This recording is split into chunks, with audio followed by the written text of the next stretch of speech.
welcome back to another edition of PopKult. I am Alice, and we have our host Kim, of course, and a very special guest, Lauren from LaureNicole. Thanks for Yay! having me. Happy to be Hello. here. Here again, because last time we had issues. All good. Technical All good. difficulties. Yes. Yes, very much. So, yeah. So thank you for being here with us. How are you doing? Oh, I'm doing great. Thank you, ladies, for having me back. It's always so much fun talking to you. So I was excited to get the invitation. Yeah, of course. We're doing well over here at the LaureNicole camp. We've got some things cooking this month and next, and some, I guess, like more additional exciting things that have happened to us to even the last time we spoke. So I'm kind of excited to let cool. you guys know about some things we have. Oh, Alice, you had a question, right? Yeah, we sort of touched base on this last time, so we're going to touch base on it again. What are your musical beginnings? So yes, so musical beginnings. I mean, honestly, I was singing before I could speak. Honestly, I feel like if you asked my parents that, they would definitely tell you the same thing. I was a Barney person.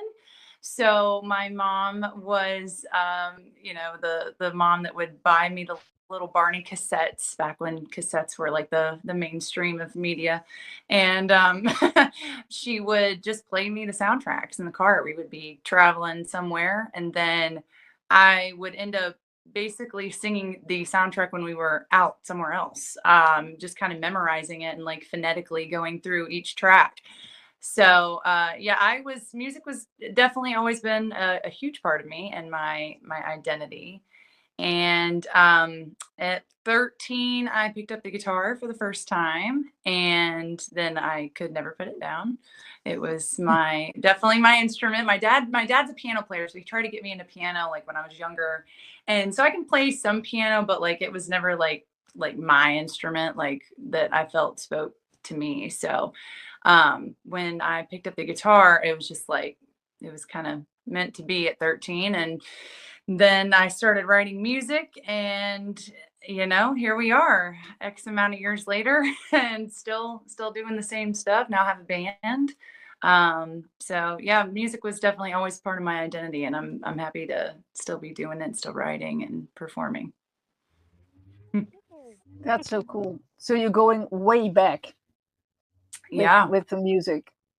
Yep, definitely. Wow. So I can So relate. when did you write I your would sing first? to Disney music when I was a kid. I would sing to this Disney music because I had a little CD of like different like 90s Disney songs from like Aladdin, Lion King, so on and so forth. Yeah, that was my thing that I would sing to. I feel like honestly, like growing up like in the 90s was like we were so blessed to like have the amazing music soundtracks to like just like animation movies. Like what? Like I can't believe the music was that good. And like there's definitely some like early fundamental things I feel like we probably picked up on that we don't even know was an inspiration to us later in life, but it definitely like helped shape us as children. So it is kind of cool to look back and reflect on that. Yeah, definitely.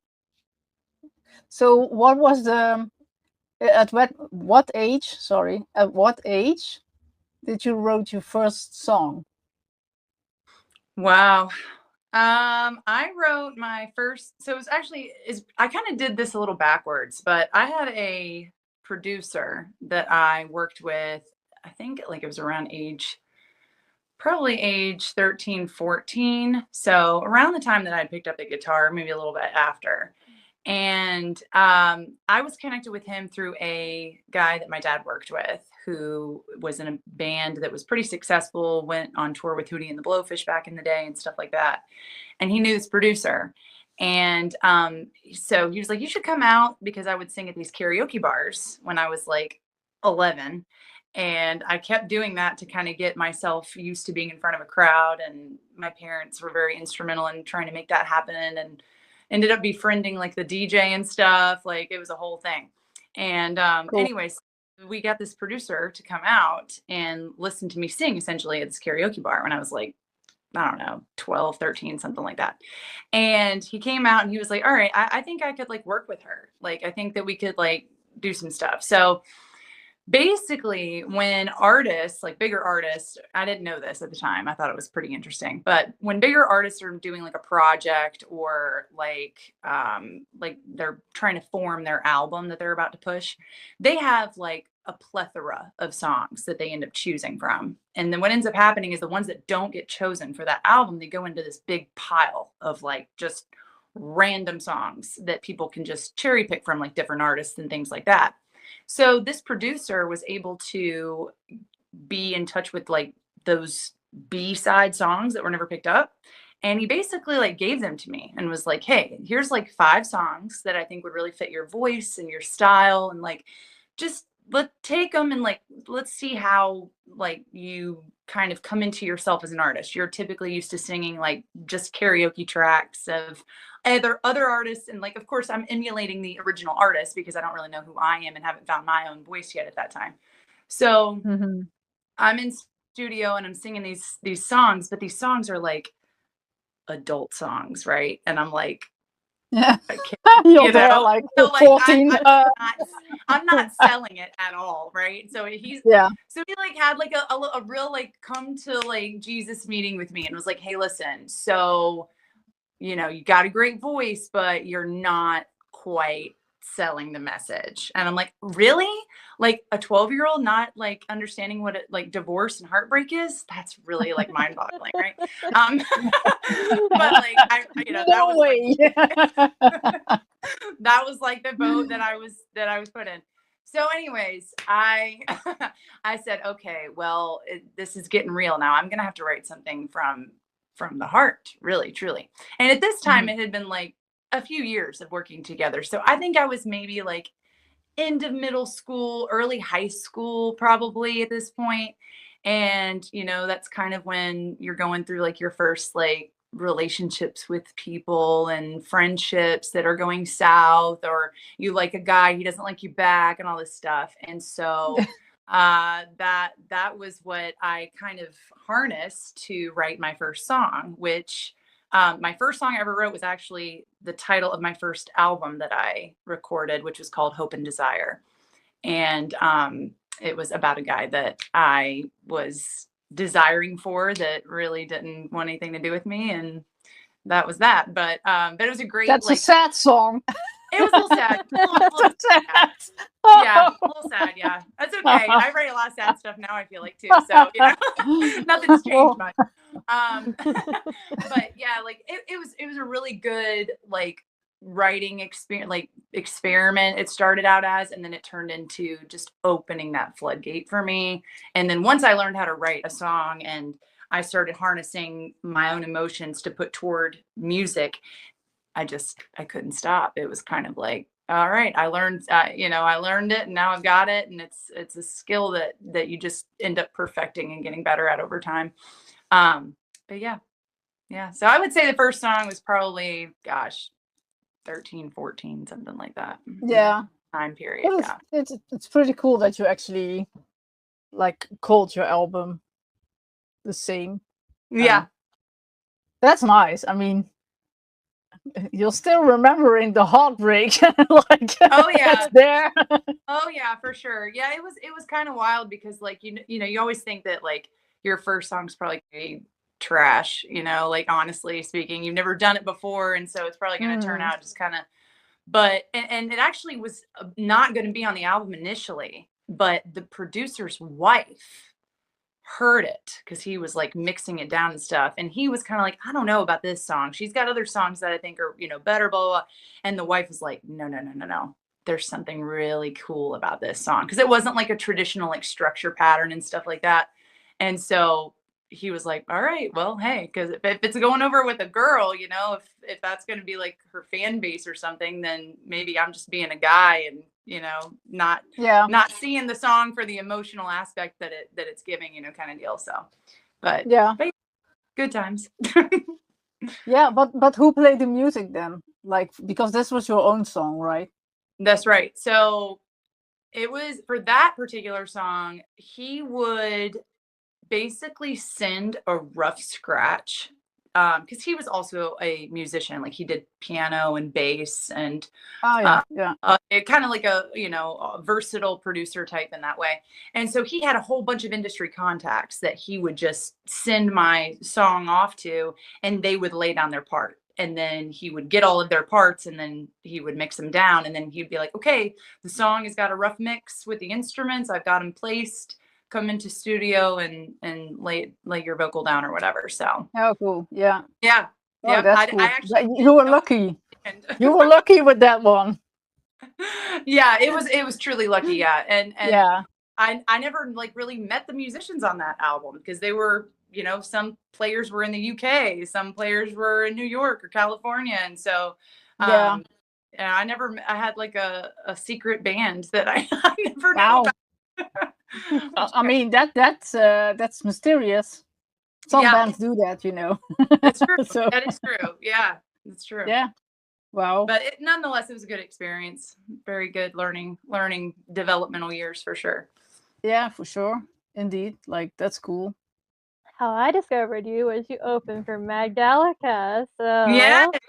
How did that come about? So that was a really exciting opportunity. Honestly, it's been a couple months now, and I'm still thinking back to that night as like being on cloud nine. Really. I love watching Dylan post like the videos now on her socials from that night, and I'm like, oh man, yeah, take me back to that night for sure. So Dylan and I record with Dick Hodgen at Osceola Studios in Raleigh, and he was really instrumental in connecting us. She was looking for a female fronted opener that she wanted for that show. And so he was like, well, hey, I work with this rocker chick, and I've been working with her for years. You should see if she's got the date available. And we did. And so I spoke with Dylan, and she's just such a sweet person, like truly, like she's such an amazing artist, but like people that like don't know her, like you have to know that the person behind the performer is just so kind and like just so great to work with, and has just such a nice like vibe, like just about her. So yeah, it was a great show, great opportunity. And I was very thankful that Dick Hodgen was able to connect us. So I hope we can do some stuff together in the future. It'd be fun. I hope so too. And I can attest to Dylan being an amazing human being, because she's one of my vocal teachers, and she's a great person. She's not only just encouraging you as an artist, she'll take the time to be a little more personal even sometimes, because we've had some personal moments together during our lessons, because there's been times where I'm like, I'm just not having a good day, and then by the end of it, I'm in a great mood, because she just brings the mood up. It's just she her. Just makes you feel better. Yeah. Exactly. Absolutely. She's just great. I love her. She is. And man, she's got such an amazing voice. Yes. She's really, really, really special. Sometimes when we're doing vocal warm-up, she'll do it, and I'll be like,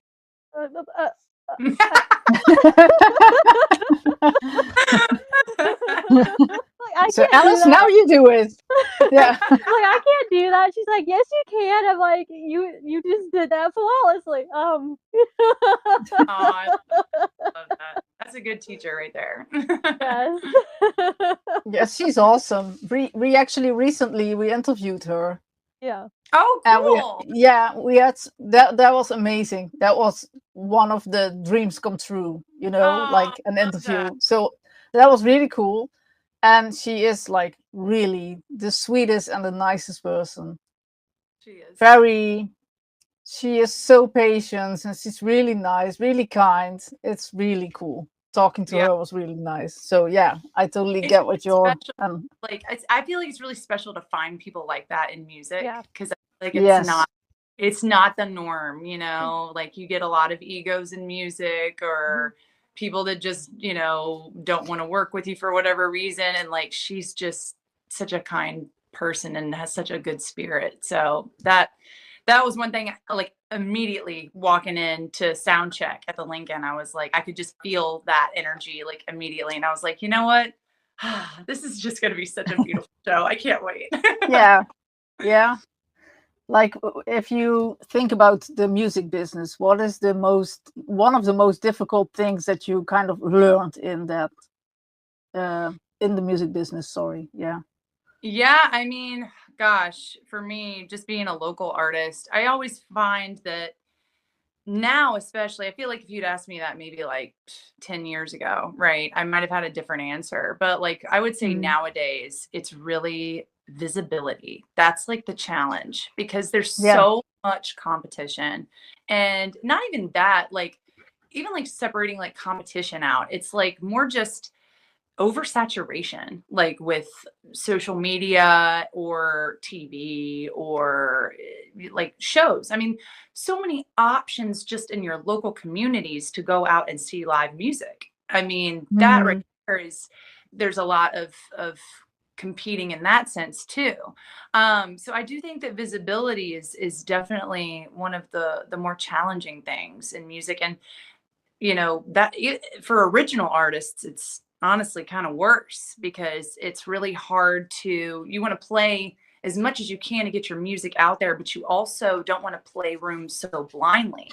You want to Yeah. find rooms that are going to connect with your audience, with people that want to hear your music and your message and who you're about.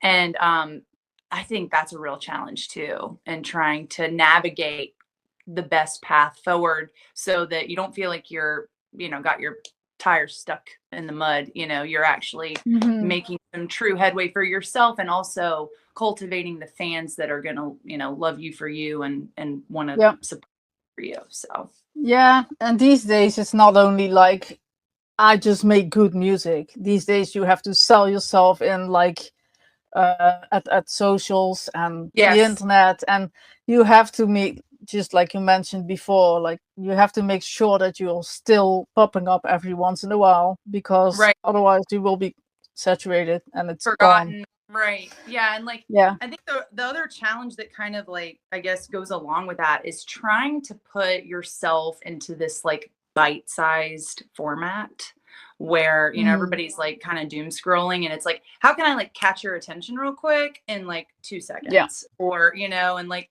and that makes it really difficult when like you're writing stuff that's not meant to be bite sized. It's meant to be Yeah. like taken in and emotional and deep. And like it's hard to find people that want to give you that time because, again, everything just, you know, moves so fast and so quickly. Yeah, true. That's really difficult. I can imagine. I mean, I've been there. At least I'm talking about 2002 to 2005, Mm-hmm. and that was like great, because back then you had like the bands of Evanescence and Yes. like that was really cool. Yeah. But then, and it was kind of a hype, almost a Mm-hmm. trend back then, Right. because like Exactly. everyone knew what it was. And for like smaller musicians that was hell, because you Mm-hmm. couldn't go through, like there was like you couldn't even start because you wouldn't go through. That's right. So that, yeah, that was really It's challenging. difficult. Yeah, yeah. Yeah. Yeah, So for I sure. understand what you're saying there, and I can only imagine now it's even more difficult, right? Right. Because more, and it's more accessible, and people can actually use socials and YouTube. They can access everything Right. and just be out Everybody there. too, you know, everybody's got their phone, everybody's got a camera and can be a videographer and a photographer or whatever, you know, to create content. So that just Yeah. increases that pool so much more. I guess I'll circle a little bit back to Mad Gallica. What is your favorite song of hers currently? My gosh. I mean, I will always love Beautiful Creatures. I think that's like probably gonna like always be warm in my heart, truly. But I really am excited to see what she does with this next part of the Vortex story, because Yes. she's building some serious hype for everybody right now. And I'm like, oh man, she's going to have some things that she's going to drop that I'm very excited to see. So I don't know. My mind might be changed on my favorite after I see what the rest of the story is, honestly, but who knows? I'm Did you excited. did did you hear Cat in the Bag? Like her Yes. latest one? I love it. What do you think? I love it because it's a little bit harder. And I really loved the studio mix on that. I felt like the guitars and like everything was just very vibrant, and you could like hear every instrument very clearly. So yeah, that song's got me very excited to see like what she does now. But yeah, I really enjoyed it, and I love her visual elements. So I guess the question that just popped into my brain, since we were talking about this a little bit earlier, is what's in store for LaureNicole? Well, we have a lot of things cooking right now. That's pretty exciting. So on the 25th of this month, we're going to be dropping a music video for our song State of Preservation. So we are excited about that. It's going to be not like a motion picture cinematic-esque video. It's going to be a little bit different. But I'm really excited to see kind of what everybody thinks about it. And then a big show opportunity for us is coming up on September 30th. We are playing at this new little club in Durham called Ruby's, and we are opening for national touring band Treasure. They are on a pretty big tour right now, but they're coming all the way from the West Coast. So we are very excited to be a part of this bill with them. They have a awesome song. I cannot stop spinning it. It's called Cherry Red. It's one of their more recent releases off their EP. It is very good. So if you're not familiar with Treasure, check out the song Cherry Red. It's very good. And the music video is also very good. So, but yeah, that is some exciting stuff we've got in the kind of immediate next coming weeks. And then we're going to be doing some stuff later in October. Every year we do a benefit concert in October for the North Carolina Interact, which is a community-based shelter, and they help with like victims of domestic violence, and they provide supplies and shelter and give back to the community and victims that are suffering from situations like that. So it is something that we're always very honored to be a part of. I'm very good friends with Andy Washburn, who is part of NC Local Music, and he heads up this event every single year. And we're very honored to be a part of it. We'll be playing with a local band that we're good friends with called the Band Next Door. They are a cover band, and they're awesome. I love that name. They're really awesome. It's a great name, and truly like they're so relaxed. Like the name fits with their personalities like so well. It's really great. And then Chris Hendricks is another artist that's going to be on that bill. And Chris and I go way back, like I would say, gosh, like over a decade, honestly, that I've known Chris Hendricks. And he is just a phenomenal musician, phenomenal person. So it's really fun to like team up with like local artists and bands and people that are good people that want to bring awareness to good causes. And I feel like we're at a point in society now where that is just so important, more important than it ever has been. And to be able to do that in like the spirit of music is just really great. And I really love that we can be a part of it. So yeah, that's kind of our immediate stuff coming up in the next couple weeks. And then of course we've got shows booked out to the end of the year. So lots of opportunities to check our stuff out live, and yeah. Wow. But those are like exciting times. Yeah. Right. For sure. So do you ever get like stage fright if you have to go? Like 5, 4, 3. Not so much anymore. Definitely I think when I was younger for sure. But you know, I've noticed over the years, I feel like what makes me so like have confidence on stage now and not really be like afraid of stepping out in front of a crowd is being on stage with like my band, because they're like family. And I feel like when we're all up there and on stage together, we all have each other's back and we all are a team, and it just feels like so great to like not be alone on stage. And like for years I performed alone with like my acoustic guitar and and there's a real like art to that and stuff. And I feel like that alone probably helped me get over stage fright, because you don't have any choice at that point. You're like, it is just you and you alone. So you better know what you're doing. Yeah. So no pressure. Yeah. Yeah, exactly. But you know, and definitely that had its time and place for me, but there's just something really special about having a band and you're all family. And that's truly a blessing for me, like a continuous blessing, that I feel like we found the right people and we all found each other and we all need each other. And, you know, we all provide different things to the project that serves the project the way that it should be served. And like, it's just, it never fails to be a very rewarding thing. So I'm always like, hey, you know, I've got a whole bunch of people up here. I don't have to be, I'm not nervous, you know, or anything, because it's all of us, you know, we're all in this together. So that definitely helped. Can imagine it feels more secure then, instead of standing there like with a guitar. Sure. Okay, never mind, I'm not here.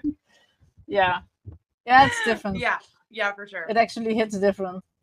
So if you look back, what is the worst experience that you had on stage? Is there like this one performance that didn't go well or such?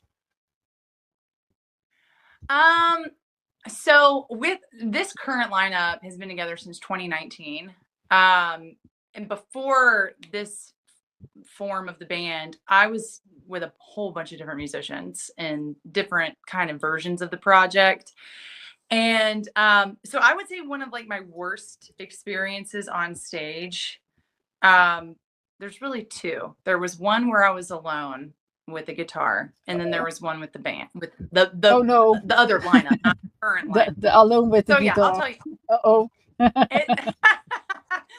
So the first one was when I had no band and I was with my guitar alone on stage, and it was one of those like open mic kind of nights. And it was like on like a Wednesday night, you know, at like this dive bar downtown, and there was like 3 people in the room maybe, and I was like one of the last performers to go on. So if there was more than 3 people in the room, they were definitely like cleared out, leaving just scraps for me to play to, which was fine. You know, I was just like honored to be on stage. But there was this guy at the bar and in the back, and he was trashed. I mean, like beyond wasted, like, oh my God, wasted. Oh man. Bad. But like, I'm like young though, right? So I'm like impressionable, and I'm like, you know, this is one of my first times doing this. So I'm like, you know, I don't really know. So I'm playing an Adele song. I think I was playing Rolling in the Deep or something on my guitar, and I'm singing it, and, you know, and this guy is just heckling the fire out of me. I don't know if he didn't like the song or he was drunk and he was angry, but he's just like, you suck. You're the worst. Like just yelling throughout like the whole entire song. Like I'm not joking. Like he would not stop. Like he was just like, and I'm like on stage, like trying to like get through the song so I can like remove myself from this room. So you could have had it all. Yes. I mean, yeah, it is definitely something to laugh about now, but at the time I was like pouring tears. Yeah. I'm like, I'm the worst, you know, like so like hit me hard. But yeah, so that gentleman is better now than he was back in those days. But yes. But there's a learning process in it. That's good. Yeah. I don't know what, but that's good. I think maybe the learning process is, I don't know, just like roll with the punches, go on, have thick skin, be confident in what your abilities are, regardless of, you know, what those abilities are, and just, you know, roll with it. But you know, it was fun. It was a good time. And then my my full band experience. So this lineup, I don't even remember all who was in the band at this time, but we decided to bring a little, I'm not joking. It was like a TV table, like a TV dinner table. And we thought it would be a good idea to have that on stage and incorporate a looper. Like a looper for like. Why would you think that was a good idea? That like. So typically, you know, if you have like a looper or like a board with a looper, you have like a nice stand for said. No, we had a TV table with like a tablecloth over it. Like it was like did not look professional at all. Yeah. These people don't know what they're doing clearly. And so we have this looper, and literally we're only using the looper for one song, and it was Sweet Dreams by the Eurythmics. You know that doom doom doom doom doom doom doom doom. Y'all, the loop and the band were completely in different times. Like it was a walking disaster. Like I'm looking at the crowd, and the crowd is just like they're giving me a sign, like cut the song, and I'm like, oh God, turn the looper off. Like, it was so bad, it was embarrassing.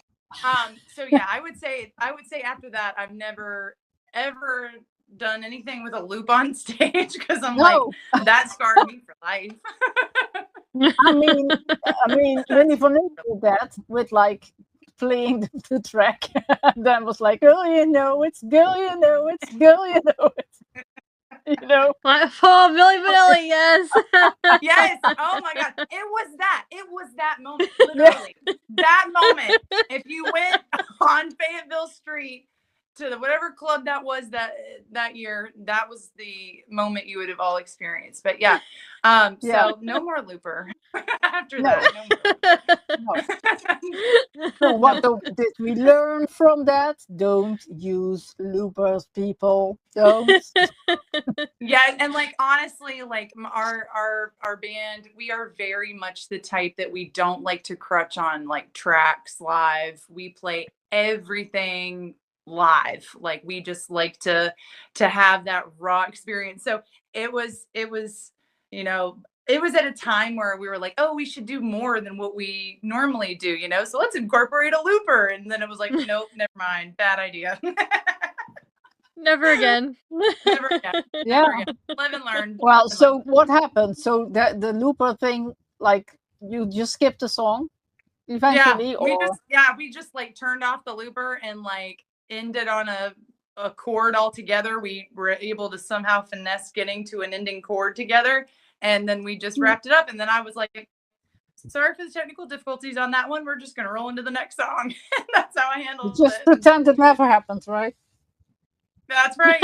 Yep. Just kind of go with it. But we all knew off stage, we were all kicking ourselves in the ass. We were like, damn, that was bad, y'all. Yeah. So you got off stage and you're going back somewhere and you were like, oh, geez, what did we do? Yeah, definitely. Yeah. I think that was the night that we all agreed, no looper. No more looper. Yeah.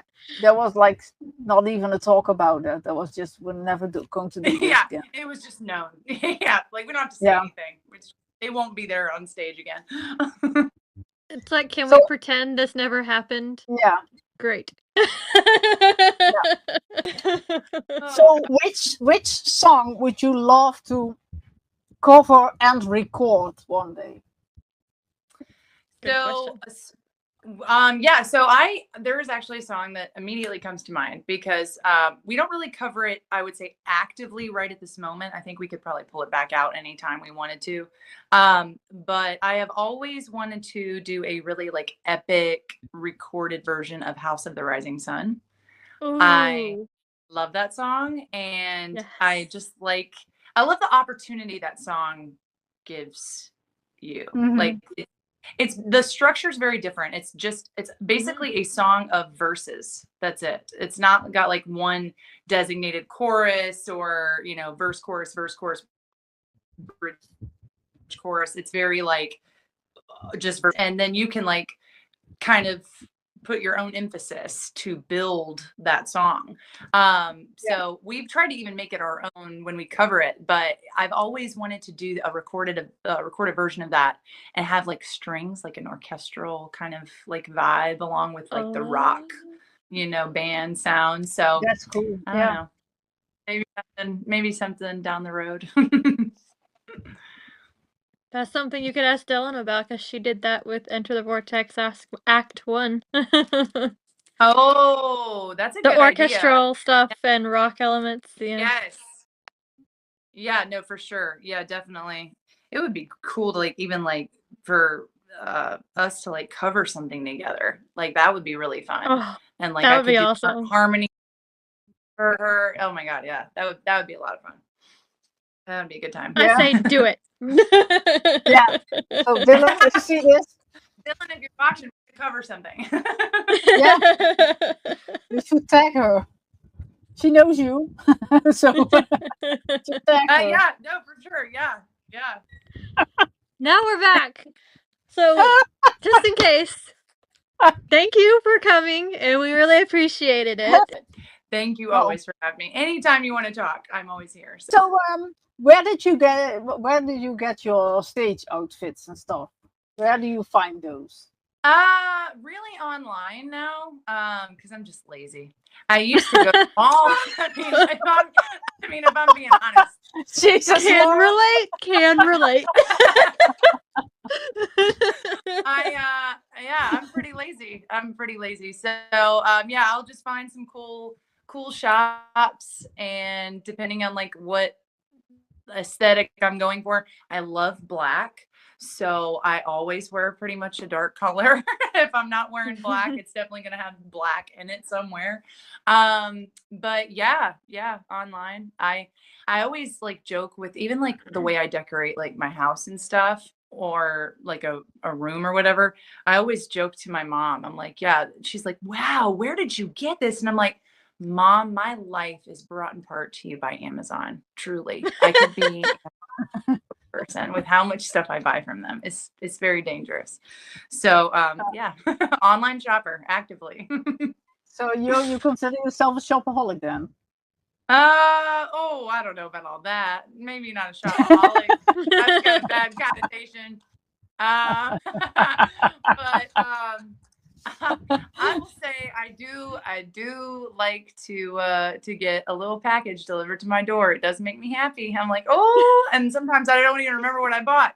I'm like, oh wait, was this the 2-day thing I bought, or is this the thing I bought like 3 weeks ago that I'm still waiting on? Gotta check it. So yeah, I think that's relatable to so many people these days. For sure.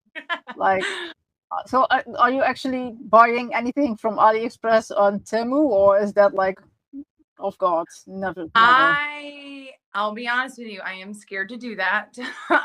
Because I have had people that have said that they've gotten like their card hacked and stuff using like that Shine place. I'm saying that right? Oh. Or, yeah. And so I'm like, oh, I'm really paranoid about that. So then I end up finding, I get that. I find like websites that are either like kind of gothic based stuff, and then I'll like try to like find, of course, like these websites can be like, I mean, like full on Victorian dresses that are like black lace, and I'm like, me playing at a sports bar, that probably wouldn't be the right aesthetic, so I won't go with that. But I'll find another thing that's black on here that's like a jean or like a shirt or a corset thing or whatever. But yeah, I try to find reputable sites, which is like honestly a full-time job to find that as it is, because there's again so much like competition or whatever out there. But yeah, I have a lot of black in my wardrobe, and it's bad because I have 2 dogs, so all of my black clothes have dog hair on it, and that's just a constant thing for me. Kim can relate. She has 2 dogs and cats and other animals. Yeah, I have like my own farm. Oh, I love that. And it has a lot of animals, a bit too much, maybe. But yeah, Alice is right. Guilty. I just have a cat, so still get hair, but not as much. Yeah. Oh boy. So what are your favorite, if like have a top 3 of animals, which are your favorite animals? Oh, great. I guess we'll never know. There, are you still there? Yes. Can you hear me? Yeah. Okay. It cut completely out for me for a second. Now it's back. Yeah. Okay. We can still see. We can't see you, but we can hear you. It's fine. Oh, We'll just go with it at this point. Yeah. It's good that we already recorded. Thank you for being here. That's great. Well, I guess we're not going to know the answer to that question at this point. hold on. I'm going to get out of it again, and I'll get back in it. Can you hear me? Okay. Yeah. Yes. You can't hear me? Yeah. Oh, good. Okay. So what was the question? Sorry. Yeah. What is the top 3 of your favorite animals? Ooh, okay. I have always loved cheetahs. That's my favorite animal, probably. I just like the fact that they're like the fastest animal. I think that's really cool. Another animal that I love, on the opposite side of that spectrum, I love bunnies. They're just so cute. I really love Bunnies. although Going to the zoo, you should just eat 2 for 1. like cheetahs and bunnies would not mix well. But yeah, I would have a lot of pain on my hands there. Yeah. But, and I'm a dog person, but I do love cats too. It's weird. I just like all animals. Like, I feel like if I was like, a bigger artist or whatever, and they have like, places that they donate to, I think it'd be like an animal, like nonprofit, rescue or something. Just because they're so sweet and innocent, and they don't know any better, So the world should be more like that. My favorite animal is capybaras, Oh, otters, they're cute. and wiener dogs. Hey, I love. That's adorable. That is adorable. Yes, I have a plush collection of all of them. So. Oh, so cool! I love that. All right, Kim, what's your favorite animals? Oh, mine are on my number 1 is horse. Okay. I love horses. And then on 2 and 3, because I can't make a top 3, that would be stupid to my animals. So so that's like 2 and 3 are the cats and the dogs. And then there's hamsters and mice. Oh, cute. Hamsters are so sweet. Yes. Yeah. So I'm love a geek when it comes to hamsters. That's weird. That's cute. It's just weird. But yeah. But yeah, they're forbidden over here in my country. So that was it with the hamsters. Really? Why is that? Like you can still have the what's it called? The classic the gold, I don't know, the gold hamster. I'm not sure.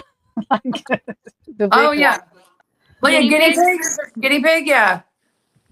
Yeah, no, you have different species in hamsters, and you could have like the Russian dwarf hamsters. Like most of the people actually know them, like the small gray ones, but they are forbidden now. Really? That's crazy. Yeah, and that was my hobby. So yeah, if it passes away, the last one, then it's done. But yeah, that's officially. Apparently. Apparently, yeah. Apparently. But the Syrian hamster, those are bigger, and they are still available. But I'd like the tiny ones better. So. The little ones, yeah, for sure. I like putting them in those little plastic balls, and they roll around. Yeah. Yeah, that's forbidden as well over here. Oh man. Yeah, that's sucks. No. Yeah, it's animal cruelty. Oh, no, it's not. I got you. Okay. It can be if people are mean about it, but yeah. I mean, as long as you're not playing kickball with it, that would be horrible. That would be. I'm glad you have the morbid sense of humor like we do. Well, I had my Syrian because my hamster actually loved That sounds weird. He loved these balls to run in. And then I would not have thought that way unless you had preempted. Now we have to think that way. Oh my gosh, that sounds like my hamster I used to have as a kid. She was an escape artist too. And we had to like put like zip ties or something on her cage so she wouldn't escape. Oh no. Oh my gosh. One time she escaped and ended up in the bathtub. I don't know how she ended up in the bathtub, but she ended up in the bathtub. They are unable to climb, so who killed her? Like, I mean, she was fine. She was just chilling in the bathtub and couldn't get back out. I'm like, how did you get in there? Yeah, that's weird. Okay, whatever. We're kind of drifting away from the subject now. Yes. You need to make a song about hamsters. Yeah. Maybe a little on the cover. I'll just like pose like this. Yeah, post a hamster. This is just a tribute. You gotta believe it. Tribute, yeah. But yeah, to be honest, aside from the hamster, I'm actually thinking what to ask. But for now, I really don't know. Maybe Alice has an idea. Still, I don't think so. There's nothing I can think of because we just got on this random tangent about hamsters and stuff. Yeah, I mean, it's nice to hang out, but it's like, yeah. So, is there any like new music coming out, or is there like a new album coming out or something like a premiere thing? So we released a new EP in August. No, that don't. That's too fast. Yeah, so we're kind of still in promotion for the EP. Yeah. But yeah, so we teamed up with a PR company locally called Carry the Four. And so yeah, they're helping us like get some exposure, and like we've got some like magazine articles that they've kind of interviewed us and the band and everything, and just trying to get some like attention around the music and stuff. So yeah, that's been really cool. So yeah, we're probably gonna just stick with these songs and promote them for a little bit, and then probably head to the studio hopefully within the next couple months and record some new ones. Yeah, and then you come out with a new EP. There you go. Yes. Yes. I must be honest, I didn't know. Or maybe I did know and I forgot. That can be the case with me sometimes. But but that's good actually that you have like this people helping you now. Yeah, having more exposure. Yeah, any visibility is good, you know. And